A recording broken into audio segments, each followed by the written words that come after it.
Hello attendees, my name is Daniel from the Polytechnic School of the University of Sao Paulo, and this research work entitled Power Generation for FPSOs in Different Scenarios of Carbon Taxation is co-authored with my colleagues from the UFBA, FEI, Petrobras, and USP. Offshore petroleum platforms have a stringent weight and a space budget, which end up restraining the power generation to lower efficiency systems.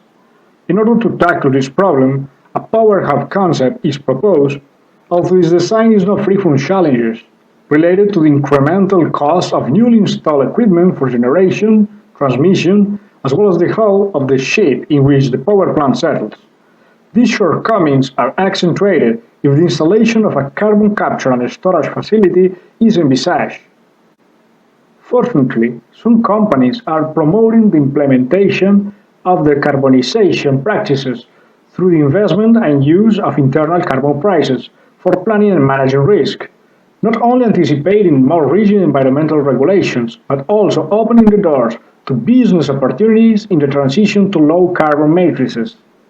Another proposal discussed here is the centralization of power generation for supplying the demands of a set of productive FPSO. These plots show the production rates and energy demands of a standalone productive FPSO, which evidently undergo radical change along the well lifetime due to the change in the flow rate and composition of the fluids extract. Productive FPSO rely on simple cycle gas turbine system with waste heat recovery units for providing the required utilities, power and hot water to the processing plant that separates petroleum into oil, gas, and water. On the other hand, the power hub concept proposed aims to supply the electricity necessary to drive four productive FPSO, whereas the capacity for supplying in situ the heat for the primary separation and each FPSO is ensured by means of 5 fire heaters. We have studied two types of centralized power generation systems, with and without carbon capture and rejection unit. Depending on the power hub setup, it would be necessary either 9 or 10 combined cycles operating in parallel. The dispatch and load distribution optimization problem has been previously performed through a process synthesis and optimization framework, in which thermoflow was employed for building the responsive surfaces of the performance of the cycle components when operating at nominal and partial loads. Aspen HYSYS was used to simulate the carbon capture loop and the CO2 compression process. However, several conflicting targets may arise when aiming to improve the performance of offshore power generation systems related to complexity, occupied area, efficiency, cost, and environmental impact. Thus, an incremental analysis encompassing various indicators is required to assess these trade-offs.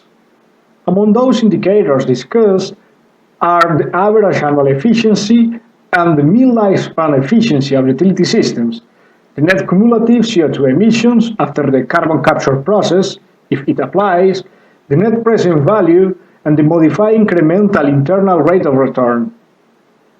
The three scenarios compared are the conventional, the CO case, the powerhouse-based configuration without carbon capture unit, represented as CC case, and its corresponding counterpart, equipped with a carbon capture unit, or CC plus CCS case. Some financial assumptions used to calculate the capital expenditure in PIS2 from thermoflow are also summarized in these tables.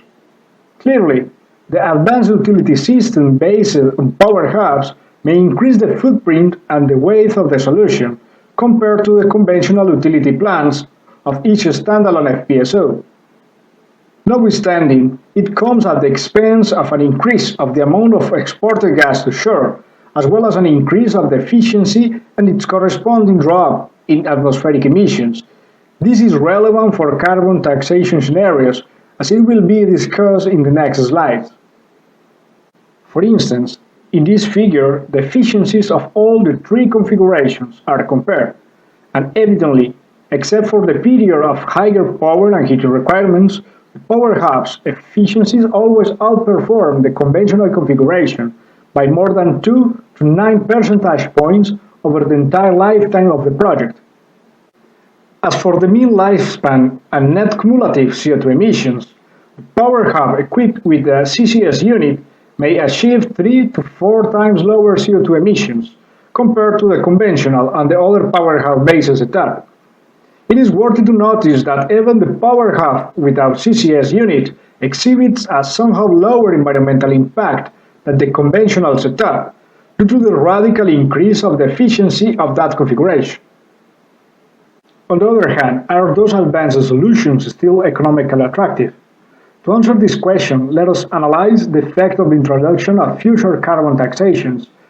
These plots show the financial performance indicators, when assuming that the carbon taxation varies between $0 and $100 per ton of CO2, whereas the cost of the carbon capture unit can be as low as $500 or as high as $1,500 per kilowatt installed.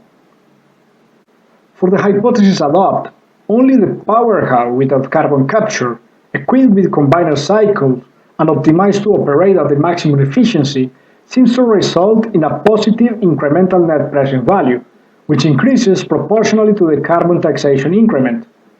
Meanwhile, the CCS-based power hub presents an unfavorable increment net present value, at least for carbon taxes below $80 per ton of CO2. In all the previous scenarios, the interest rate was set as 5%. Meanwhile, let us assume that government subventions and public-private partnerships, along with inexpensive and mature post-combustion CCS units, due to the economies of scale, become available. Moreover, let us consider also that carbon taxations are gradually introduced as an effort toward the decarbonization of offshore petroleum production sector. Thus, the effect of the interest rate on the economic attractiveness can be figured out from the following heat map.